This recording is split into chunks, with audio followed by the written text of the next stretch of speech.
ತುಂಬ ವರ್ಷಗಳಾದ ಮೇಲೆ ನಾನು ನನ್ನ ಮನೆಗೆ ಬಂದೆ. ಮನೆಯಲ್ಲಿ ಯಾರೂ ಇರಲಿಲ್ಲ. ಮನೆಗೆ ಬೀಗ ಹಾಕಿತ್ತು. ಆದರೆ ನನ್ನ ಜೊತೆ ಒಂದು ಕೀ ಮಾತ್ರ ಇತ್ತು, ಯಾವಾಗಲೂ ಇರುತ್ತದೆ. ಅದರಲ್ಲಿ ಬೀಗ ತೆಗೆದು ಮನೆಗೆ ಹೋದೆ. ಅಲ್ಲಿ ನೋಡಿದರೆ ಆಶ್ಚರ್ಯ ಕಾದಿತ್ತು. ನನ್ನ ರೂಮಿನಲ್ಲಿ ಯಾವುದೋ ಸುಂದರವಾದ, ತುಂಬ ಹೆಂಗಾಗಿರುವ ಹುಡುಗಿ ಸ್ನಾನ ಮಾಡುತ್ತಿದ್ದಳು. ಅವಳು ಅರೆ ಉಡುಪು ಹಾಕಿದಳು.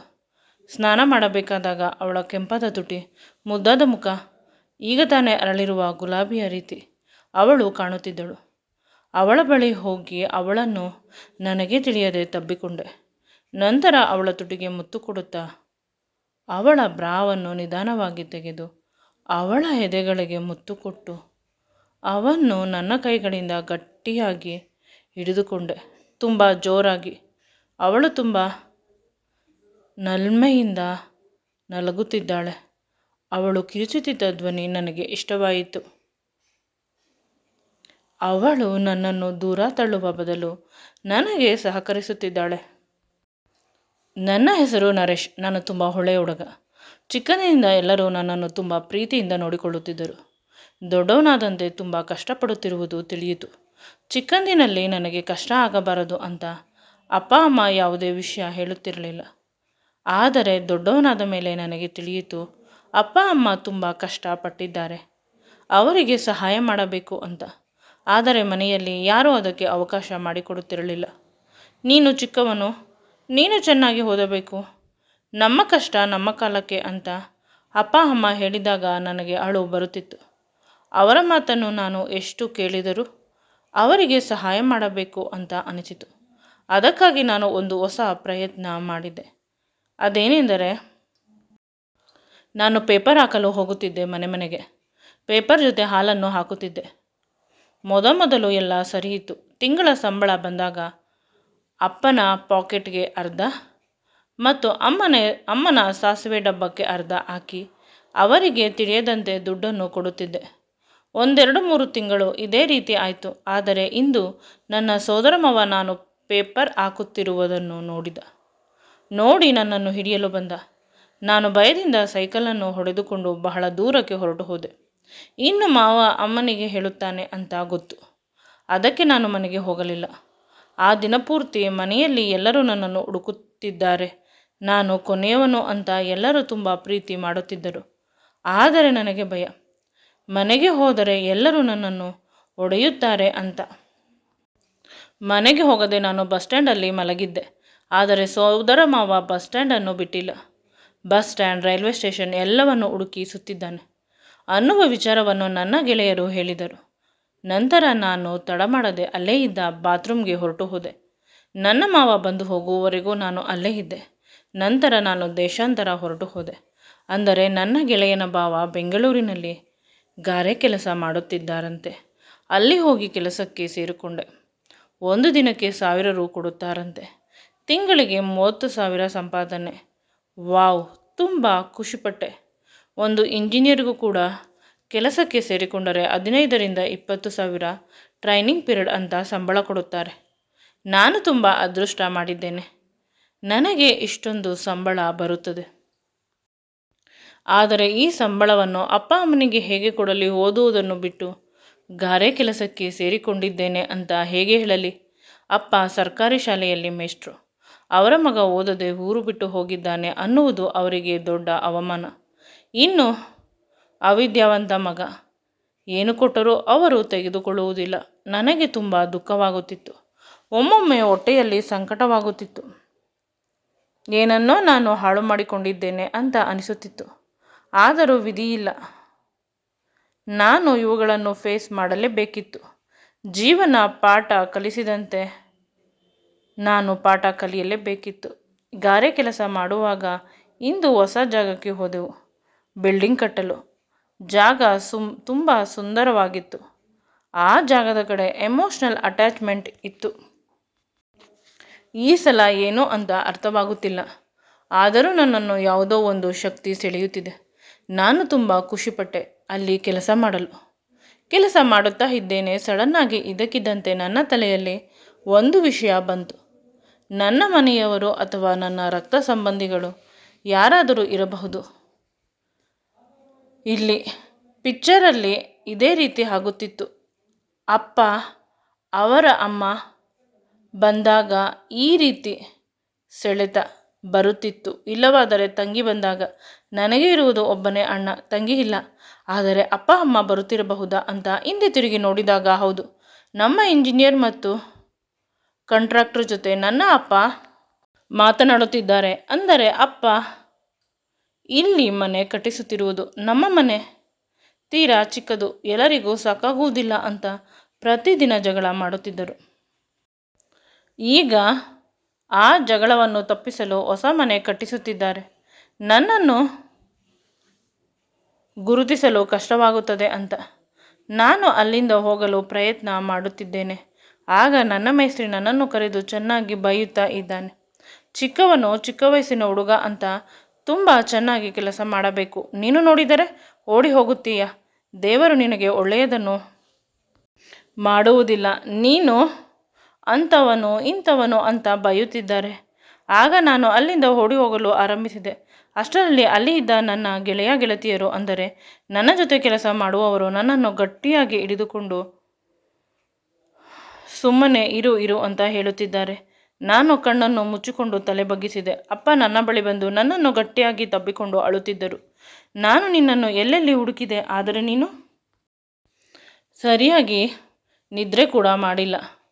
ನಮ್ಮ ಮಗ, ಮುದ್ದಿನ ಮಗ ಎಲ್ಲಿ ಹೊರಟು ಹೋದ ಅಂತ ನೀನು ನೋಡಿದರೆ ಇಲ್ಲಿದ್ದೀಯಾ ಅಂತ ಅಪ್ಪ ಗಲಾಟೆ ಮಾಡಿ ಮನೆಗೆ ಕರೆದುಕೊಂಡು ಹೋದರು. ಮನೆಗೆ ಕರೆದುಕೊಂಡು ಹೋದ ತಕ್ಷಣ ಅಮ್ಮ ನನ್ನನ್ನು ಗಟ್ಟಿಯಾಗಿ ತಬ್ಬಿಕೊಂಡಳು.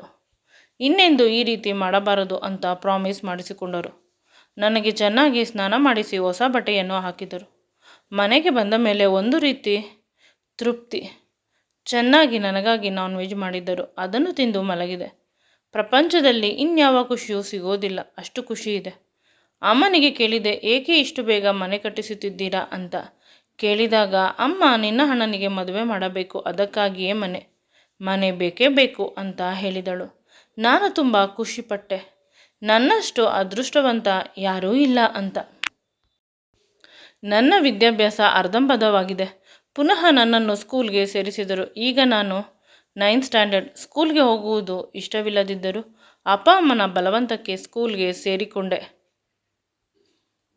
ನಾನು ತುಂಬ ಅದೃಷ್ಟವಂತ. ಸ್ಕೂಲಲ್ಲಿ ಕೂಡ ಹುಡುಗರು ತುಂಬ ಸಾಫ್ಟ್ ಆಗಿ ಹೋಗಿದ್ದಾನೆ, ತುಂಬ ಕಷ್ಟಪಟ್ಟಿದ್ದಾನೆ ಅಂತ ನನಗೆ ಓದಲು ಪ್ರತಿಯೊಬ್ಬರು ಸಹಾಯ ಮಾಡಿದರು. ಕೆಲವರು ನೋಟ್ಸ್ ಬರೆದುಕೊಟ್ಟರೆ, ಇನ್ನು ಕೆಲವರು ಅದನ್ನು ನನಗೆ ಟೀಚ್ ಮಾಡುತ್ತಿದ್ದರು. ಇನ್ನು ಕೆಲವರು ನನ್ನ ಜೊತೆ ಮಾಡಲು ಮನೆಗೆ ಬರುತ್ತಿದ್ದರು. ನಾನು ಕೂಡ ಅವರ ಮನೆಗೆ ಹೋಗುತ್ತಿದ್ದೆ ಗ್ರೂಪ್ ಸ್ಟಡಿಗೆ. ಅವರ ಅಮ್ಮಂದಿರು ಹೇಳುತ್ತಿದ್ದರು, ಇವನ ಜೊತೆ ಸೇರಬೇಡಿ, ನೀವು ಇವನ ರೀತಿ ಮನೆ ಬಿಟ್ಟು ಹೊರಟು ಹೋಗುತ್ತೀರಾ ಅಂತ.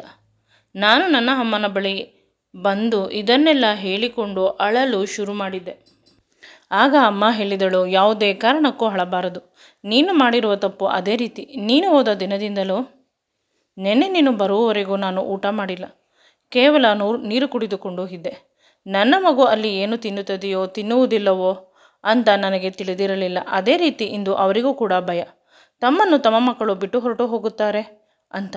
ಇವುಗಳ ಮಧ್ಯೆ ನನ್ನ ಹೆಸರು ಬಂತು. SSLC ರಿಸಲ್ಟ್ ಬಂತು. ನಾನು ಪಾಸಾಗಿದ್ದೇನೆ 2nd ಕ್ಲಾಸ್ನಲ್ಲಿ. ಅಣ್ಣ ಇಡೀ ಜಿಲ್ಲೆಗೆ ಪ್ರಥಮ ಸ್ಥಾನ ಬಂದಿದ್ದ. ಎಲ್ಲರೂ ನೀನು ರಾಘುವಿನ ತಮ್ಮ ಅಲ್ಲವೇ ಅಂತ ಕೇಳಿದಾಗ ನನಗೆ ತುಂಬ ದುಃಖವಾಯಿತು. ಅದಕ್ಕಾಗಿ ಅಪ್ಪ ಅಮ್ಮನ ಬಳಿ ಕ್ಷಮೆ ಕೇಳಿದೆ, ಅಣ್ಣನ ಬಳಿ ಕೂಡ. ಆದರೆ ಅವರಿಗೆ ನಾನು ತೆಗೆದ ಅಂಕದ ಅವಶ್ಯಕತೆ ಇಲ್ಲ, ನಾನು ಅವರ ಜೊತೆ ಇರಬೇಕು ಅಷ್ಟೆ. ನಂತರ ನಾನು ಕೂಡ ಒಪ್ಪಿಕೊಂಡೆ ಅವರ ಜೊತೆ ಇರಲು. ಕಾಲೇಜಿಗೆ ಸೇರಿಕೊಂಡೆ. ಊರಿನಿಂದ ಹೋಗಿ ಬರುವುದು ತುಂಬ ಸಮಯ ತೆಗೆದುಕೊಳ್ಳುತ್ತದೆ. ಪೇಟೆಗೆ ಹೋಗಲು, ಪೇಟೆಯಲ್ಲಿ ಒಳ್ಳೆ ಕಾಲೇಜು ಇರುವುದು. ಕಾಲೇಜಿನಲ್ಲಿ ಚೆನ್ನಾಗಿ ಓದಿ ಅಪ್ಪ ಅಮ್ಮನಿಗೆ ಒಳ್ಳೆಯ ಹೆಸರು ತರಬೇಕು.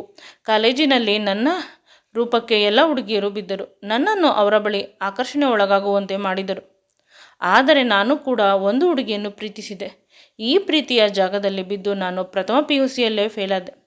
ಮನೆಯಲ್ಲಿ ಈ ವಿಷಯ ಗೊತ್ತಾಗಿ ನನ್ನನ್ನು ಮನೆಗೆ ಕರೆದುಕೊಂಡು ಹೋದರು. ಅಲ್ಲಿ ಅವಮಾನ ಮಾಡಲು ಶುರು ಮಾಡಿದರು. ಇಷ್ಟು ವರ್ಷ ನಾನು ಮಾಡಿದ ತಪ್ಪನ್ನು ಕ್ಷಮಿಸಿದರು. ಆದರೆ ಈ ಪ್ರೀತಿ ಪ್ರೇಮ ಇವುಗಳಿಂದ ಪುನಃ ನನಗೆ ಅವಮಾನವಾಯಿತು. ಇಷ್ಟರಲ್ಲಿ ನನ್ನ ಅಪ್ಪ ಕಟ್ಟಿದ ಹೊಸ ಮನೆಯ ಗೃಹ ಪ್ರವೇಶವಾಯಿತು. ಗೃಹ ಪ್ರವೇಶದ ಸಮಯದಲ್ಲಿ ಮನೆಗೆ ಬಂದವರೆಲ್ಲ ಅಣ್ಣನನ್ನು ಹೊಗಳುತ್ತಿದ್ದರು. ಎಷ್ಟು ಒಳ್ಳೆಯ ಹುಡುಗ, ಎಷ್ಟು ಚೆನ್ನಾಗಿ ಓದಿದ್ದಾನೆ, ಇಷ್ಟು ಒಳ್ಳೆಯ ಹುಡುಗನನ್ನು ಪಡೆದ ನೀವು ಧನ್ಯರು ಅಂತ ನನ್ನ ಕಡೆ ಯಾರೂ ಕೂಡ ತಿರುಗಿ ನೋಡುತ್ತಿರಲಿಲ್ಲ. ಕೆಲವು ಮಕ್ಕಳು ಅಂದರೆ ಅಕ್ಕಪಕ್ಕದ ಮಕ್ಕಳು, ಕಸಿನ್ ಮಕ್ಕಳು ಬಂದು ನನ್ನ ಬಳಿ ಆಟ ಆಡುತ್ತಿದ್ದರು. ಆಗ ಅವರ ಅಮ್ಮಂದಿರು ಅವರನ್ನೆಲ್ಲ ಕರೆದುಕೊಂಡು ಹೋದರು. ಯಾವುದೇ ಕಾರಣಕ್ಕೂ ಇವನ ಬಳಿ ಇರಬೇಡಿ, ಇವನು ಒಂದು ರೀತಿ ಕ್ರೂರಿ, ಇವನಿಗೆ ಏನೂ ಸರಿಯಿಲ್ಲ, ಪದೇ ಪದೇ ಮನೆ ಬಿಟ್ಟು ಹೋಗುತ್ತಾನೆ ಅಂತ ಟೀಸ್ ಮಾಡಿದರು. ಒಬ್ಬರೂ ಕೂಡ ನನ್ನ ಸಹಾಯಕ್ಕೆ ಬಂದಿಲ್ಲ. ಕೊನೆಗೆ ಅಮ್ಮ ಮಾತ್ರ ನನ್ನ ಕೈಯನ್ನು ಹಿಡಿದುಕೊಂಡು ಒಳಗೆ ಕರೆದುಕೊಂಡು ಹೋದಳು. ಗೃಹ ಪ್ರವೇಶ ಆದ ರಾತ್ರಿಯಲ್ಲೇ ನಾನು ತುಂಬ ಟೆನ್ಸ್ ಆದೆ. ಇಲ್ಲಿ ನನಗೆ ಮರ್ಯಾದೆ ಇಲ್ಲ ಅನ್ನುವುದು ನನಗೆ ತಿಳಿಯಿತು. ನಾನು ಅದಕ್ಕೆ ಮನೆ ಬಿಟ್ಟು ಹೊರಟು ಹೋದೆ. ಹೋಗಬೇಕಾದಾಗ ಪತ್ರ ಬರೆದಿದ್ದೆ. ನಾನು ಇಲ್ಲಿಗೆ ಬಂದರೆ ದೊಡ್ಡ ವ್ಯಕ್ತಿಯಾಗಿ ಬರುವುದು ಅಂತ ಮನೆಯ ಒಂದು ಜೊತೆ ಕೀಯನ್ನು ತೆಗೆದುಕೊಂಡು ಹೋದೆ. ಅಂದರೆ 1 ಪೇರ್, 2 ಪೇರ್ ಕೀ ಗೊಂಚಲು ಇತ್ತು. ಒಂದು ಅಣ್ಣನಿಗೆ, ಇನ್ನೊಂದು ಮನೆಯವರಿಗೆ ಅಂತ ಇತ್ತು. ಆಗ ನಾನು ಹೇಳಿದ್ದೆ, ಅಂದರೆ ಪತ್ರದಲ್ಲಿ ಬರೆದಿದ್ದೆ, ಅಣ್ಣನಿಗೆ ಒಂದು ಕೀಗೊಂಚಲು, ಇನ್ನೊಂದು ನನಗೆ. ನಾನು ಬಂದೇ ಬರುತ್ತೇನೆ ದೊಡ್ಡ ವ್ಯಕ್ತಿಯಾಗಿ. ಪ್ರತಿಯೊಬ್ಬರೂ ನನಗೆ ಮರ್ಯಾದೆ ಕೊಡಲೇಬೇಕು. ಈಗ ಮಾಡಿರುವ ಅವಮಾನಕ್ಕೆ ಪ್ರತೀಕಾರ ತೀರಿಸಿಕೊಳ್ಳುತ್ತೇನೆ. ಅದರಲ್ಲಿ ಸೋದರ ಮಾವ ಕೆಂಚೇಗೌಡನನ್ನು ಮಾತ್ರ ಬಿಡುವುದಿಲ್ಲ. ನನಗಾಗಿ ನಾನು ಯುದ್ಧ ಮಾಡುತ್ತೇನೆ. ಇದು ಕೇವಲ ನನ್ನ ಯುದ್ಧ.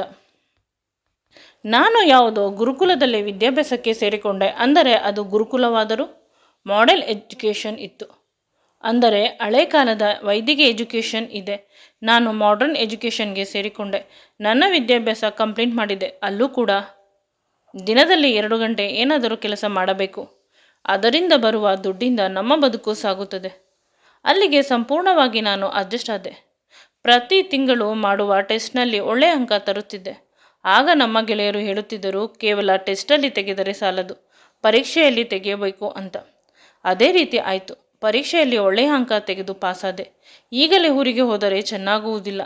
ನಾನು ದುಡಿಯುತ್ತಿಲ್ಲ ಅಂತ ಯೋಚಿಸಿ ನಾನು ಪೇಟೆಯ ಕಡೆ ನಡೆದೆ. ಅಲ್ಲಿ ಒಳ್ಳೆಯ ಕಾಲೇಜಿಗೆ ಸೇರಿಕೊಂಡೆ ಉತ್ತಮ ವಿದ್ಯಾಭ್ಯಾಸಕ್ಕಾಗಿ. ನಾನು ಪಾರ್ಟ್ ಟೈಮ್ ಕೆಲಸ ಮಾಡುತ್ತಿದ್ದಾಗ ಬರುತ್ತಿದ್ದ ಸಂಬಳ ಮತ್ತು ಅಲ್ಲೇ ಇದ್ದ ಚಿಕ್ಕ ಜಾಗದಲ್ಲಿ ಒಂದು 20 ಮಕ್ಕಳಿಗೆ ಟ್ಯೂಷನ್ ಮಾಡಲು ಆರಂಭಿಸಿದೆ. ಬರೋಬ್ಬರಿ 1,000 ಅಂದರೂ ತಿಂಗಳಿಗೆ 20,000. 10,000 ನನ್ನ ಖರ್ಚು, 10,000 ಕಾಲೇಜ್ ಫೀಸ್ ಅಂತ ಯೋಚಿಸುತ್ತಿದ್ದೆ. ದಿನಗಳು ಕಳೆದಂತೆ ಟ್ಯೂಷನ್ ಮಕ್ಕಳು ಹೆಚ್ಚಾಗುತ್ತಿದ್ದರು. ಆಗ ವ್ಯವಸ್ಥೆ ಸರಿಯಿಲ್ಲದೆ ನನ್ನ ಗೆಳೆಯನನ್ನು ಕರೆದೆ. ನೀನು ಟ್ಯೂಷನ್ ಮಾಡಲು ಬಾ, ನನಗೆ ಮಕ್ಕಳು ಜಾಸ್ತಿ ಆಗುತ್ತಿದ್ದಾರೆ, ಸಾಧ್ಯವಾಗುತ್ತಿಲ್ಲ ಅಂತ ಹೇಳಿದೆ. ಅವನು ಕೂಡ ಬಂದ. ಇಬ್ಬರು ಸೇರಿಕೊಂಡು ಮಕ್ಕಳನ್ನು ಸಂಭಾಳಿಸಿದೆವು. ಮಕ್ಕಳು ಜಾಸ್ತಿ ಆಗುತ್ತಿದ್ದಾರೆ. ಈಗ 1,000 ಮಕ್ಕಳಿದ್ದಾರೆ. ಎಲ್ಲರಿಗೂ ಚೆನ್ನಾಗಿ ವಿದ್ಯಾಭ್ಯಾಸ ಕೊಡಿಸಬೇಕು. ಅದರಿಂದಲಾದರೂ ಸರಿ ಹೋಗುತ್ತದೆ. ಒಂದು 4 ಜನ ಟೀಚರ್ಗಳನ್ನು ಕೆಲಸಕ್ಕೆ ಗೊತ್ತು ಮಾಡಿದೆವು.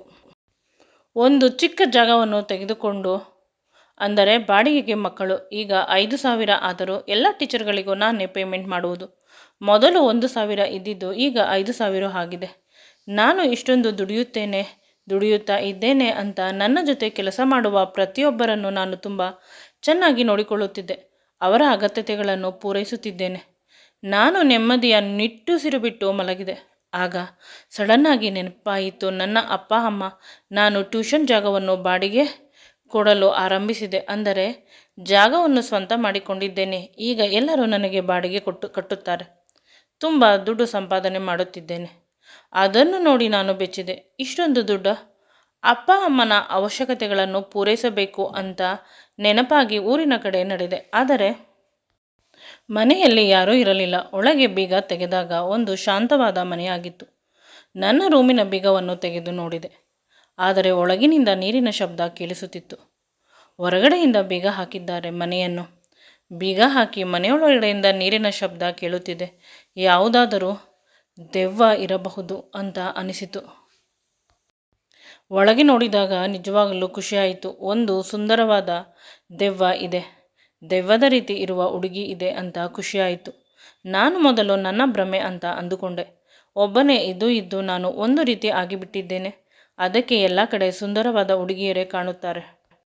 ಅದು ದೆವ್ವ ಅಲ್ಲ, ನಿಜವಾದ ಹುಡುಗಿ. ಅಂದರೆ ನನ್ನ ರೂಮಿನಲ್ಲಿ ಏನು ಮಾಡುತ್ತಿದ್ದಾಳೆ? ನಾನು ಇಲ್ಲ ಅಂತ ಮನೆಯನ್ನು ಯಾರಿಗಾದರೂ ಬಾಡಿಗೆ ಕೊಟ್ಟಿರಬಹುದು ಅಂತ ರೂಮನ್ನು ಒಮ್ಮೆ ತುಂಬ ಸೂಕ್ಷ್ಮವಾಗಿ ನೋಡಿದೆ. ಆದರೆ ಆ ರೀತಿ ಏನೂ ಇಲ್ಲ. ಯಾರಿಗೂ ಕೂಡ ಈ ರೂಮನ್ನು ಬಾಡಿಗೆ ಕೊಟ್ಟಿಲ್ಲ. ಬದಲಿಗೆ ಅಲ್ಲಿ ಇರುವುದೆಲ್ಲ ನನ್ನ ಫೋಟೋಸ್ ಮತ್ತು ಕಬೋರ್ಡ್ನಲ್ಲಿ ನನ್ನ ಬಟ್ಟೆಗಳಿವೆ. ನಂತರ ಮನಸ್ಸು ಪದೇ ಪದೇ ಆ ಹುಡುಗಿಯನ್ನು ನೋಡಬೇಕು ಅಂತ ಅವಳ ಕಡೆ ತಿರುಗಿದೆ. ಅವಳು ತುಂಬ ಸುಂದರವಾಗಿದ್ದಾಳೆ. ಅದಕ್ಕಿಂತ ಹೆಚ್ಚಾಗಿ ಅವಳು ಮೈತುಂಬ ಬಟ್ಟೆ ಹಾಕಿಲ್ಲ, 2 ಪೀಸ್ ಹಾಕಿದ್ದಾಳೆ. ಮೇಲೆ ಅರ್ಧ ಕಾಣುತ್ತಿರುವ ಬ್ರಾ ಇದೆ. ಅದನ್ನು ನೋಡಿ ನನ್ನ ಮನಸ್ಸಿನ ಆಸೆ ಹೆಚ್ಚಾಯಿತು. ಮೈಮೇಲಿನ ಕೂದಲುಗಳು ಮೇಲೆದ್ದವು. ನನ್ನನ್ನು ನಾನು ಕಂಟ್ರೋಲ್ ಮಾಡಿಕೊಳ್ಳಬೇಕು ಅಂತ ತುಂಬ ಒದ್ದಾಡಿದೆ, ಆದರೆ ಆಗಲಿಲ್ಲ. ನಂತರ ಅವಳ ಬಳಿ ಹೋದೆ. ಅವಳು ನನ್ನನ್ನು ನೋಡಿ ಶಾಕ್ ಆಗಿ ಅವಳ ಎದೆಗಳನ್ನು ಮುಚ್ಚಿಕೊಂಡಳು. ನಾನು ಸಾರಿ ಅಂತ ಹೇಳಿ ಹಿಂದೆ ಬರುತ್ತಿದ್ದೆ. ಅವಳನ್ನು ಹಿಡಿದುಕೊಳ್ಳಲು ಅವಳ ಬಳಿ ಹೋದೆ. ಅವಳು ನನ್ನ ಬಾಹುಗಳಿಗೆ ಸಿಕ್ಕಿದಳು.